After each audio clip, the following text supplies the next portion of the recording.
Hello everyone, नौकरी निर्माण में आपका स्वागत है। जैसे कि हम लोग यूपी ट्रिपल एस सी पेट की रिवीजन क्लासेस ले रहे थे, तो अभी हमारा मेडुअल हिस्ट्री चल रहा है। मेडुअल हिस्ट्री का पार्ट 1 हमने कर लिया है, दिल्ली सल्तनत का। अब दिल्ली सल्तनत का सेकंड पार्ट है हमारा, हमने खिलजी वंश तक की पूरा कर लिया था। तो मुझे लगता है कि आप लोगों ने उस चीज़ को गौर से देखा होगा, समझा होगा। एक मैंने आपको ट्रिक बताई थी, दिल्ली सल्तनत के वंशज जो जितने भी वंश थे उनको एक सीरीज़ में याद करने का, गुड़ खा तस्लीम में। तो गुड़ खा तस्लीम में कहते गुड़ से ग से जो था आपका, गुड़ खा से गुलाम वंश था, गुड़ खा खा से खिलजी वंश था। तो खिलजी वंश तक की हमने पूरा कर लिया है। गुड़ खा तस्लीम, अब ता से हमारा तुगलक वंश शुरू होगा उससे, ठीक है। तो तुगलक वंश में चलिए कंटिन्यू करते हैं। तुगलक वंश अब कब शुरू हुआ? तुगलक वंश आपका जो है 1320 से लेकर 1413 तक की रहा, ठीक है। 1413 तक की था। तो अब तुगलक वंश के जो संस्थापक थे वो कौन थे? गयासुद्दीन तुगलक। कौन थे संस्थापक? गयासुद्दीन तुगलक। गयास संस्थापक आपके थे गयासुद्दीन तुगलक। 1320 में खुसरो खां को पराजित कर गयासुद्दीन तुगलक दिल्ली के सिंहासन पर बैठा। 1320 में खुसरो खां को पराजित कर गयासुद्दीन तुगलक दिल्ली के सिंहासन पर बैठा। इसने लगभग 29 बार मंगोलों के आक्रमण को विफल किया था। कितनी बार? 29 बार मंगोलों के आक्रमण को विफल किया था, ठीक। अब एक इम्पोर्टेंट पॉइंट है, जैसे सिंचाई हेतु नहर निर्माण कराने वाला दिल्ली सल्तनत का प्रथम शासक कौन था? तो सिंचाई हेतु नहर निर्माण कराने वाला दिल्ली का जो प्रथम शासक था वह था गयासुद्दीन तुगलक। गयासुद्दीन तुगलक ने जो है सिंचाई के लिए जो है गयासुद्दीन तुगलक ने सिंचाई के लिए जो है नहर निर्माण कराया था, और ये पहला शासक था एक काम कराने वाला, ठीक है। फिर गयासुद्दीन तुगलक ने दिल्ली में तुगलकाबाद नामक शहर की स्थापित किया। गयासुद्दीन तुगलक ने ही जो है दिल्ली में गयासुद्दीन तुगलक ने ही जो दिल्ली में तुगलक से तुगलकाबाद नामक शहर की स्थापना करी। किसने करी? भाई सिंपल सी चीज़ है, तुगलकाबाद जो दिल्ली में है वो किसने स्थापित किया? गयासुद्दीन तुगलक ने। गयासुद्दीन तुगलक कौन था? तुगलक वंश का संस्थापक था, सबसे पहले ये राजा बना, संस्थापक था। तो इसी ने ही दिल्ली में जो है तुगलक वंश की तुगलक से ही अपना उससे जो है एक तुगलकाबाद नामक सिटी की दिल्ली में निर्माण कराया, नमक शहर नगर बसाया था, ठीक है। फिर सूफी संत निजामुद्दीन औलिया से इनके मतभेद थे। सूफी संत निजामुद्दीन औलिया से जो है इनके मतभेद थे। सूफी, अब पूछा जाए सूफी संत निजामुद्दीन औलिया से किसके मतभेद थे, तो वो थे गयासुद्दीन तुगलक। तो एक बार ऐसी हुआ था, ये बंगाल अभियान से लौट रहे थे, लौटने समय में निजामुद्दीन औलिया को उसके दिल्ली पहुंचने से पहले दिल्ली छोड़ देने का आदेश दिया, ठीक है। निजामुद्दीन औलिया को उसके दिल्ली पहुंचने से पहले दिल्ली छोड़ देने का आदेश दिया। इस पर इस पर निजामुद्दीन औलिया ने जवाब दिया, हनून दिल्ली दूरस्त, अर्थात दिल्ली अभी दूर है। सीधा सा क्वेश्चन है कि हजरत निजामुद्दीन औलिया से कौन से दिल्ली सल्तनत के शासक का मतभेद था? वो थे गयासुद्दीन तुगलक।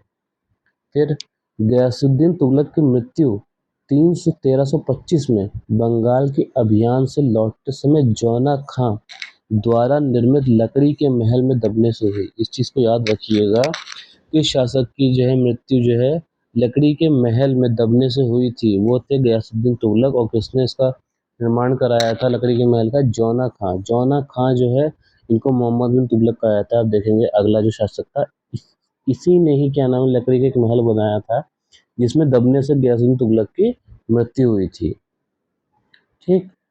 चलिए आगे चलते हैं। अब हमने पढ़ लिया जौना खां। जौना खां को जो है मोहम्मद बिन तुगलक कहा जाता था। अब आगे पढ़ेंगे हम लोग मोहम्मद बिन तुगलक के बारे में। गयासुद्दीन के बाद जौना खां मोहम्मद बिन तुगलक के नाम से दिल्ली में सिंहासन पर बैठा। गयासुद्दीन के बाद जौना खां मोहम्मद बिन तुगलक के नाम से कहाँ बैठा? सिंहासन पर बैठा था। उसने कृषि के लिए आमिर कोही नामक एक नवीन विभाग की स्थापना करी। आमिर कोही क्या था? कृषि विकास के लिए था, ठीक है। मैंने आपको कल भी बताई थी ये बात, मतलब आपको मैंने पहले भी ये बात बताई थी कि आमिर कोही वगैरह जितनी भी चीज़ें हैं, जो टर्म्स हैं, उनको मैं एक अलाइन करके आपको लिख के दे दूंगा सब चीज़ें, तो आपको बार-बार इधर-उधर से पढ़नी नहीं पड़ेंगी। ये पढ़ना ज़रूरी है। अगर आप मुझसे पूछें कि क्या ये पढ़ना ज़रूरी है? हाँ, तो मैं आपसे कहूँगा ये पढ़ना बहुत ज़रूरी है, क्योंकि इससे स्ट्रेट क्वेश्चन पूछा जाता है कि अमीर है कोही किसको बिलॉन्ग करता है? तो अमीर है कोही जो है कृषि विकास को जो है बिलॉन्ग करता है। कृषि से रिलेटेड है अमीर है कोही, ठीक? ऐसे ही मोहम्मद बिन तुगलक ने कांसे पीतल की सांकेतिक मुद्रा का प्रचलन किया, जिनका मूल्य चांदी के रुपयों टंका के बराबर होता था। मोहम्मद बिन तुगलक ने कांसे पीतल के सांकेतिक मुद्रा का प्रचलन किया, जिनका मूल्य चांदी के रुपये टंका के बराबर होता था। ठीक है। उसने कृषि विकास हेतु दीवाने कोही विभाग की स्थापना करी। अब कृषि से रिलेटेड दो चीजें हैं, एक अमीर कोही, दूसरा आपका दीवाने कोही। ठीक, एक अमीर कोही और एक दीवाने कोही, और ये दोनों चीजें कृषि से रिलेटेड हैं। दोनों चीजें जो है कृषि से रिलेटेड हैं। इस चीज का ध्यान रखिएगा। ज़रूर, ज़रूर यही क्वेश्चन पूछे जाते हैं अगर पेपर टफ बनाना होता है। देखो स्ट्रेट फॉरवर्ड क्वेश्चन कोई-कोई होते हैं। पेपर का लेवल हमेशा ईज़ी टू मॉडरेट रहता है, या हो सकता है भाई मॉडरेट से टफ भी हो सकता है। लेकिन अगर टफ रहेगा तो इन चीज़ों में आपको उलझाया जाएगा। इन चीज़ों में आमिर कोही किसने बनाया था? मोहम्मद बिन तुगलक ने।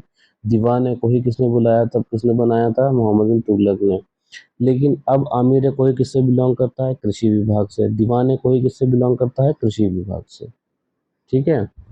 अब यहाँ पर आता है एक क्वेश्चन और, जो इब्न बतूता यात्री था, मोरक्को से था, ये मोरक्को से आया हुआ यात्री था, और ये इन्हीं के काल में भारत आया था। इसी के काल में भारत आया था, और वह दिल्ली में 8 वर्षों तक काजी बनकर रहा था। कौन?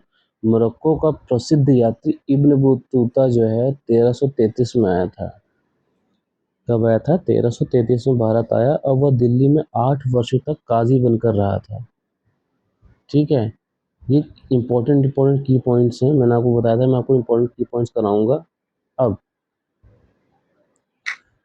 आगे देखते हैं। मोहम्मद बिन तुगलक की मृत्यु 1351 में बट्टा के निकट गोडाल में हो गई। कहाँ हुई? मोहम्मद बिन तुगलक की जो मृत्यु हुई 1351 में हुई। ठीक। अब इसकी मृत्यु के पीछे एक इतिहासकार हैं हमारे अब्दुल कादिर बदायूनी, बहुत फेमस हैं। इन्होंने जो है एक स्टेटमेंट दिया था, याद रखिएगा क्योंकि ये स्टेटमेंट एक दो बार पूछा गया है। डायरेक्ट पूछा गया कि ये स्टेटमेंट निम्नलिखित में से किस जो है उनके शासक के लिए यूज़ हुआ था। तो शासक ये था, स्टेटमेंट ये था कि सुल्तान को उसकी प्रजा से तथा प्रजा को उसके सुल्तान से मुक्ति मिल गई। क्या लिखा मोहम्मद बिन तुगलक के लिए? कि इतिहासकार अब्दुल कादिर ने जो है मोहम्मद बिन तुगलक के लिए लिखा कि सुल्तान को उसकी प्रजा से और प्रजा को उसके सुल्तान से मुक्ति मिल गई। सुल्तान को उसकी प्रजा से और प्रजा को उसके सुल्तान से मुक्ति मिल गई। ठीक है, ये चीज़ हुई। अब आगे देखते हैं भाई, मोहम्मद बिन तुगलक की डेथ हो गई। मोहम्मद बिन तुगलक के बाद में सुल्तान कौन बना? मतलब फिरोज शाह तुगलक। तो फिरोज शाह तुगलक 1351 में दिल्ली का सुल्तान बना, और 1351 भाई किसकी डेथ हुई थी? मोहम्मद बिन तुगलक की। उसी के बाद 1351 में दिल्ली का सुल्तान कौन बना? फिरोज शाह तुगलक।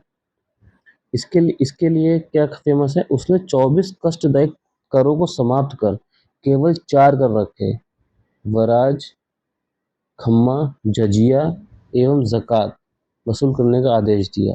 ये जितने भी ये आपके कर हैं, इनकी भी लिस्ट मैं आपको दे दूंगा, जिससे डायरेक्ट आप वहीं से रिवीजन कर सकते हैं। ठीक है। अब जजिया क्या था? यहाँ से ध्यान रखिएगा कि ब्राह्मणों पर जजिया लागू करने वाला प्रथम मुस्लिम शासक कौन था? तो ब्राह्मणों पर जजिया लागू करने वाला प्रथम मुस्लिम शासक जो था आपका, वो फिरोज शाह तुगलक था।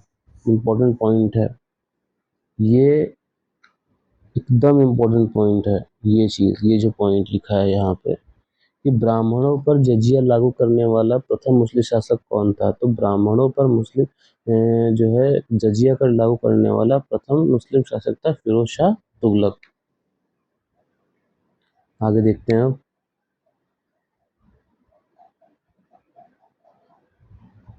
फिरोज शाह तुगलक ने हिसार के फिरोजाबाद, फतेहाबाद, जौनपुर, फिरोजपुर जैसे नगरों की स्थापना करी। इसने नए सिंचाई कर की शुरुआत की शुरुआत की उपज का, जिसमें 18/10 भाग था, तथा इसने 5 बड़ी नहरों का निर्माण भी कराया। चलो, ये तो इतना खास इंपॉर्टेंट नहीं, ये इंपॉर्टेंट है, ये जो पॉइंट ऑफ है। कोटला फिरोज शाह दुर्ग का निर्माण सुल्तान फिरोज शाह तुगलक ने दिल्ली में करवाया था। ठीक है, फिरोज शाह कोटला दुर्ग का निर्माण किसने कराया था? फिरोज शाह तुगलक ने ही कराया था अपने नाम से, सीधी बात। फिर फिरोज शाह ने बिजली से ध्वस्त कुतुब मीनार की 5वीं मंजिल का पूरा निर्माण करवाया। भाई, कुतुब मीनार पे जो है बिजली गिर गई, जिसकी नींव किसने रखी थी? कुतुबुद्दीन ऐबक ने। मैंने आपको बताया था इससे पहले की क्लास में। फिर कुतुबुद्दीन ऐबक ने नींव रखी थी कुतुब मीनार की, लेकिन उसे पूरा किसने कराया था? इल्तुतमिश ने पूरा कराया था। अब उसकी जो है 5वीं मंजिल जो है बिजली गिरने से जो है ध्वस्त हो गई थी, खराब हो गई थी, टूट गई थी। उसी का जो निर्माण था वो किसने कराया? दोबारा उसका पुनर्निर्माण किसने कराया? फिरोज शाह तुगलक ने कराया। ठीक है, किसने कराया? फिरोज शाह तुगलक ने कराया। फिरोज शाह तुगलक ने अनाथ मुस्लिम महिलाओं एवं विधवाओं एवं लड़कियों की सहायता के लिए दीवान खैरात किसने शुरू किया? फिरोज शाह तुगलक ने। दासों की देखभाल के विभाग खोला गया दीवाने बंदगान। बंदी से याद रखो, दासी, बंदगान, दीवाने बंदगान खोला गया। फिरोज ने फारसी भाषा में अपनी आत्मकथा कुतुल फिरोज शाही लिखी। कुतुल फिरोज शाही किसने लिखी? तो फिरोज शाह तुगलक ने लिखी, जो कि फारसी भाषा में थी। कुतुहाल फिरोज शाही किसने लिखी? फिर से पूछ रहा हूँ मैं आपसे। तो कुतुहाल फिरोज शाही जो है फिरोज शाह तुगलक ने लिखी। तुगलक वंश का अंतिम शासक नसरुद्दीन महमूद था। कौन था? नसरुद्दीन महमूद। तैमूर लंग ने नसरुद्दीन महमूद के समय 1398 में दिल्ली पर आक्रमण किया। तैमूर लंग ने इस पे जो है आक्रमण किया। अब आपसे जैसे पूछा है सैयद वंश। अब आता है हमारा गुरखा तसले ला से, ठीक है, सैयद वंश आ गया आपका। तो सैयद वंश में हम देखते हैं, सैयद वंश की जो है स्थापना किसने करी थी? तो सैयद वंश की स्थापना जो करी थी, खिजर खान ने करी थी। ठीक, खिजर खान ने की थी।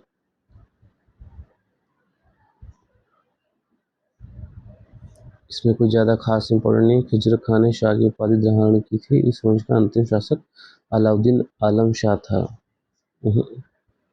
बस आप इतना इंपॉर्टेंट रखो कि सैयद वंश की स्थापना किसने की थी? वो खिजर खान ने करी थी। फिर आपको पता है लोधी वंश, ला से लोधी, ठीक है, लोधी वंश की स्थापना करी जाएगी यहाँ से, जो कि 1451 से 1526 तक की रहा। फिर इसके बाद से ही मुगल आ गए थे, वो एक अलग टॉपिक हो जाएगा बिल्कुल। दिल्ली सल्तनत यहाँ से खत्म हो जाएगा। दिल्ली सल्तनत के आखिरी वंश थे लोधी वंश। ठीक, अब यहाँ से देखा जाए तो लोधी वंश के संस्थापक कौन थे? बहलोल लोधी। लोधी वंश के संस्थापक कौन था? बहलोल लोधी। ठीक है, उसने 1451 में बहलोल शाह गाजी की उपाधि से दिल्ली पर शासन प्रारंभ किया। उसकी सबसे बड़ी सफलता थी जौनपुर को पुनः दिल्ली में सम्मिलित कर लिया था उसने। इस की पॉइंट को याद रखिएगा, जौनपुर को पुनः दिल्ली में सम्मिलित किसने किया? बहलोल लोधी ने किया। और बहलोल लोधी ही जो है संस्थापक था लोधी वंश का। किसका संस्थापक था? लोधी वंश का। ठीक है, ये पॉइंट एक गलत आ गया यहाँ पर, इस चीज़ को ध्यान रखिएगा। ये दोबारा रिपीट हो गया है यहाँ पर। ठीक है, ये रिपीट हो गए सारे पॉइंट। इस पीडीएफ को मैं सही करा करके जो है अपलोड करा दूंगा उसको, ये गलत है। तो चलिए आगे देखते हैं। फिर आया Sikandar Lodhi. Important point, most important point, Agra की स्थापना किसने करी थी? ये क्वेश्चन बार बार, हजार बार, कईयों बार पूछा गया कि आगरा शहर की स्थापना किसने करी थी? तो आगरा शहर की स्थापना सिकंदर लोधी ने करी थी 1506 में। ठीक है, सिकंदर लोधी ने गुल्लुखी उपनाम से फारसी में कविताएं लिखी तथा आगरा को राजधानी बनाया। भाई, आगरा की स्थापना सिकंदर लोधी ने करी और आगरा को राजधानी भी किसने बनाया अपने? भाई, जब भाई जाहिर सी बात है, जब उन्होंने जो है उसने जो है आगरा की स्थापना करी तो आगरा को ही अपनी राजधानी बनाएगा। कौन था? सिकंदर लोधी। ठीक है, कौन था? सिकंदर लोधी।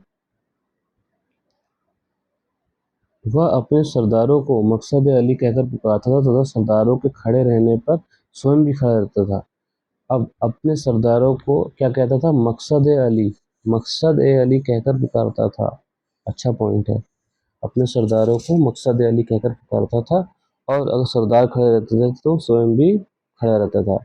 अब ये इंपॉर्टेंट की पॉइंट पहला आपको बताया मैंने, आगरा की स्थापना किसने करी थी? सिकंदर लोदी ने। फिर एक आता है गज ए सिकंदरी।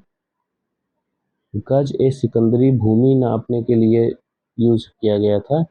उसका प्रचलन किसने करवाया था? ये भी जो है सिकंदर लोदी ने ही करवाया था। किसने कराया था? सिकंदर लोदी ने ही कराया था। तो यहाँ से आपके दो पॉइंट इंपॉर्टेंट है सिकंदर लोदी से, जो कि आगरा की स्थापना, उसको राजधानी उसने बनाया। ठीक है। फिर गुलरुखी, गुलरुखी उपनाम से जो है फारसी में कविताएं उसने लिखी थी। तीसरा एक फैक्ट है कि गज ए सिकंदरी किसने प्रचलन करवाया था? वो भी सिकंदर लोदी था। सरदारों को मकसद अली कहकर कौन पुकारता था? वो भी सिकंदर लोदी था।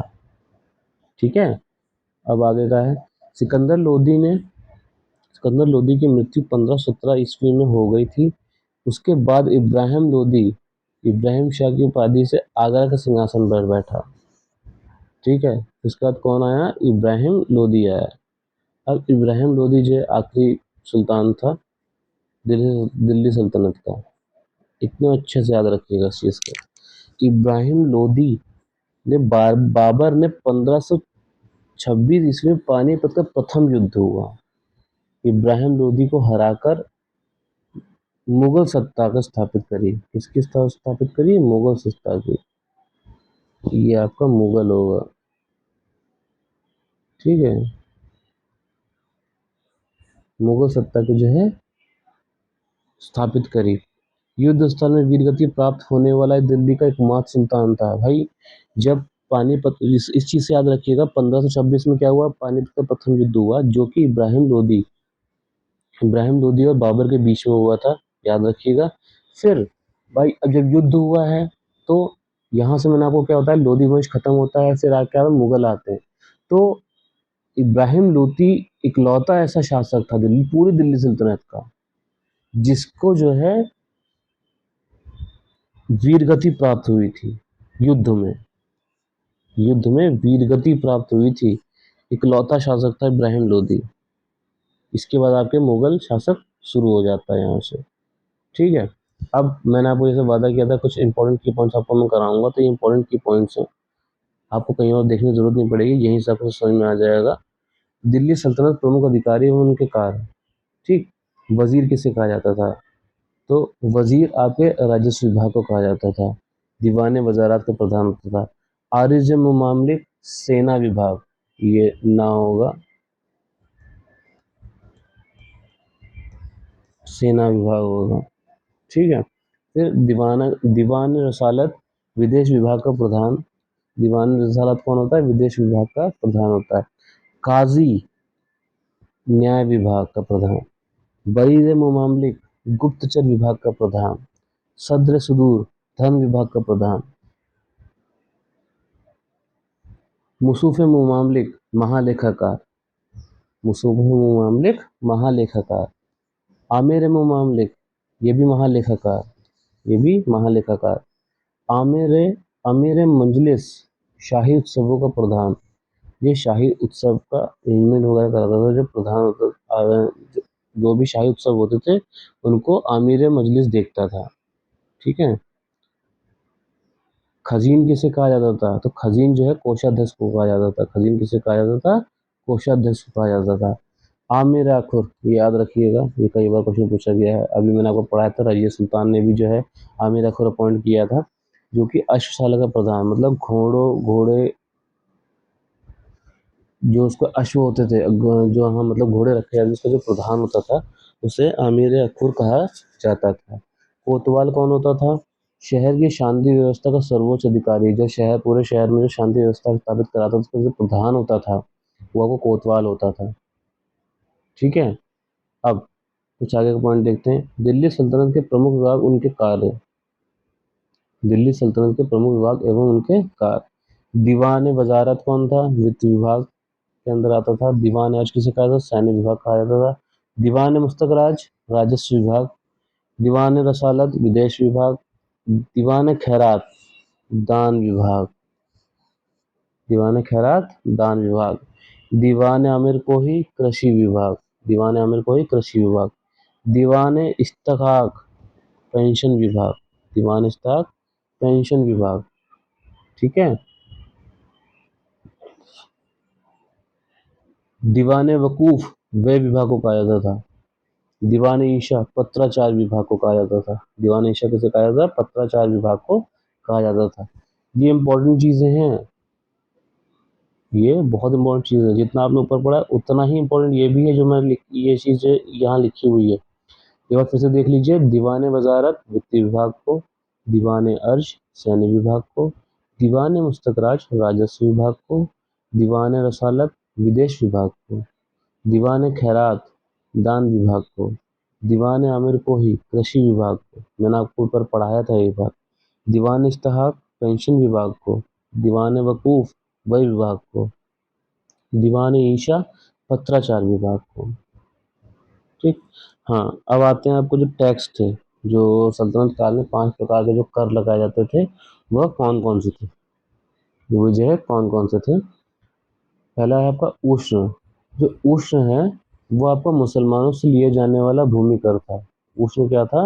उष्ण क्या था? उष्णता को मुसलमानों से लिए जाने वाला भूमि कर। ठीक है। खराज, गैर मुसलमानों पर जो धार्मिक कर लगता था वो था खराज।